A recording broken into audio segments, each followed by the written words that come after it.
Affront to my own name and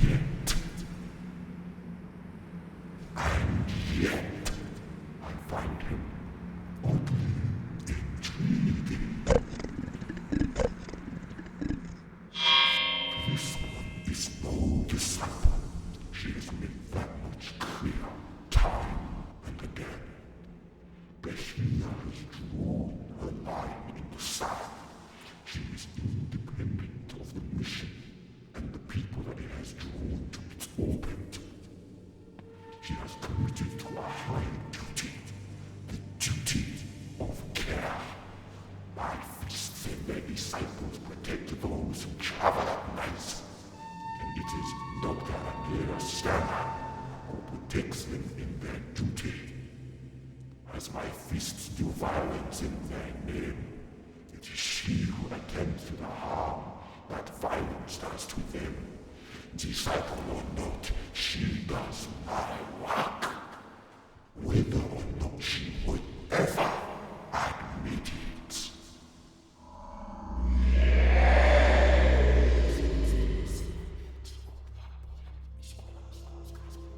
The strangest of my eldest son's disciples is perhaps this creature, this thing he has renamed Cain, made his own. If he made night mission, and alone in him think for the dimension, in living haunted house, intruding upon this new time and again, banished on every occasion by this world's defenders, save for one.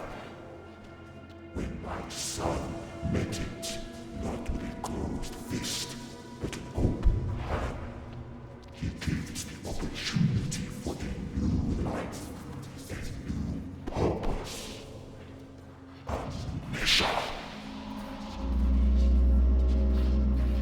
That was unlike him.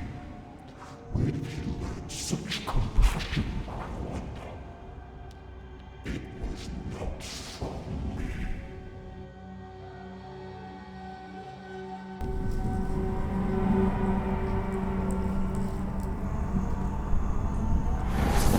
My beloved youngest son, my hunter's moon. He has now grown since I came to him in his first death. Since his body was broken, his blood drained by the vampires of Luxor, my oldest hope, my loyal fist, my zealot priest, the engineer of my freedom, the liberator of his loving father. But in the same way my eldest son has learned compassion, my hunger has developed self-determination. He has questioned my edicts. He may require correction. Of my eldest son's companions, it is this one who gives me pause. This mere woman, the striped mother, the constant widow. She has the stink of divinity upon her.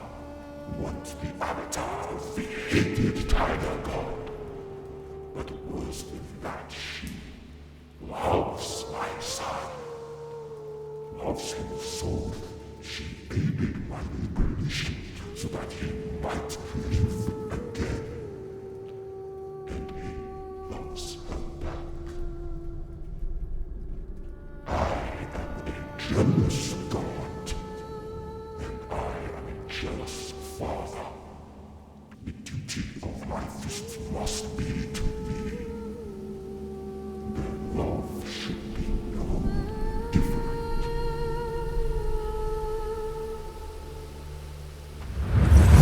Three in one. The three men who make up my eldest son, Jake Lockley, the embracer. He so loves the poor, the ignored, the forgotten. Stephen Grant, the Pathfinder. He who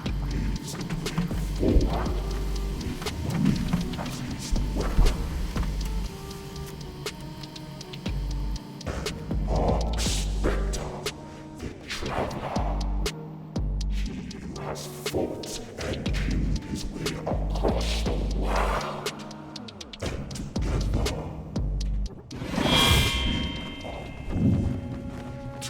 my eldest son, at the same time my greatest disappointment and proudest achievement, the architect of my imprisonment. The reason for my liberation. I love him as a father must love his son. I hate him as a god must hate his apostate. I swear with pride in his service in my name. Whether or not he acknowledges it, I see in his rage, his betrayal of me. We are bound together by life and death, by oath and debt, by love and hate. In short, we are a family.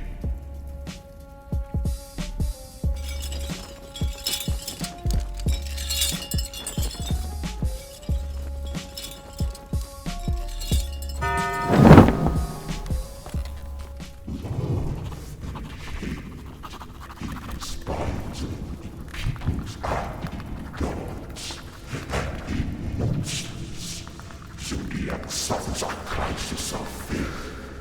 His unshakable confidence finally shaken. He has finally found him. Moon Knight taken from him. And there is nothing more interesting to a god than a man in doubt of his faith.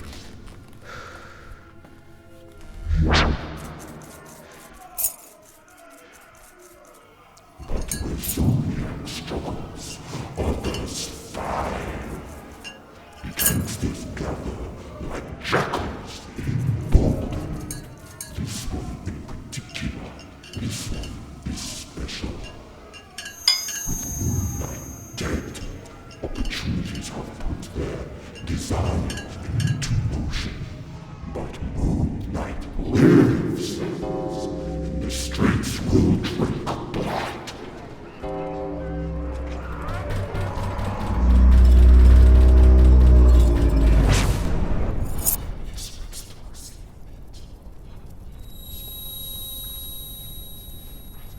As others will. Other predators made their way to the orbit of my children. My two living sons and their disciples. Time will come that will test them shortly. That will test the faith of the Hunter's Moon. That will test the defiance of Moon Knight. So long have I been imprisoned. So long have I been confined. And in that time my beasts, both loyal and disloyal, have created such drama of their lives around them. What will become of it?